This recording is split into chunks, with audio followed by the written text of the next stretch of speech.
Welcome to exam centre. நாம இந்த ஒரு வீடியோல ஒரு இன்ட்ரெஸ்டிங்கான ஜிகே கொஸ்டினை பத்தி தான் பார்க்க போறோம். இதற்கு முன்னாடி 7 வினாக்களுக்கான விடைகளை நம்ம பார்த்திருக்கோம். அதற்கு தொடர்ச்சியா அதை கொடுத்திருந்தேன். இதற்கான சரியான விடையை கமெண்ட் பண்ண சொல்லியிருந்தேன். இந்த ஒரு வீடியோல இதற்கான ஆன்சர் தான் நம்ம பார்க்க போறோம். பாத்தீங்கன்னா நம்மளுக்கு கொடுத்திருக்கக்கூடிய இந்த ஒரு கேள்வி மிக எளிமையான கேள்வி. இதற்கான ஆன்சரை பார்க்கலாம். 8வது கேள்வி பாருங்க. 11,51, 251, 1251 அப்படின்னு சொல்லி கொடுத்துருக்காங்க. பாருங்க, இங்க இருக்கக்கூடிய இந்த 2வது இருக்கக்கூடிய 1 அப்படிங்கறத நீங்க கணக்குல எடுத்துக்கலாம். முன்னாடி இருக்கக்கூடிய நம்பர் மட்டும் எடுத்துக்கோங்க. அப்படி பாக்குறப்ப நம்மளுக்கு 1 இருக்கு, அடுத்து பாருங்க 5 இருக்கு, அடுத்து நம்மளுக்கு 75 இருக்கு, அடுத்து 125 இருக்கு. இது எல்லாமே நம்மளுக்கு 5ஆல பெருக்கினாலே கிடைச்சிரும். பாருங்க, 1 × 5 நம்மளுக்கு 5 வரும், 5ஓட 5 பெருக்கினா 25 வரும், 25ஓட 5 பெருக்கினா 125, 125ஓட நம்ம பெருக்கு 5 பெருக்கணும் அப்படின்னு சொன்னா நம்மளுக்கு 625 வரும். அதோட ஒரு 1 சேர்த்துக்கணும் பின்னாடி. அப்படி நம்ம சேர்க்கிறப்ப நம்மளுக்கு சரியான விடை என்னன்னா ஃபர்ஸ்ட் ஆப்ஷன்ல இருக்கக்கூடிய 6251 அப்படிங்கிறது தான் சரியான விடையா வரும். பார்த்துக்கோங்க.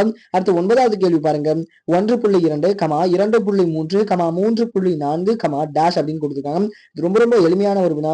இந்த வினாவிற்கான சரியான விடையை யார் கமெண்ட் பண்றீங்க அப்படின்னு சொல்லிட்டு பார்க்கலாம். இந்த வீடியோ பிடிச்சிருந்தா லைக் பண்ணுங்க, கமெண்ட் பண்ணுங்க, ஷேர் பண்ணுங்க. மறக்காம எக்ஸாம் சென்டர் சேனலுக்கு சப்ஸ்கிரைப் பண்ணுங்க.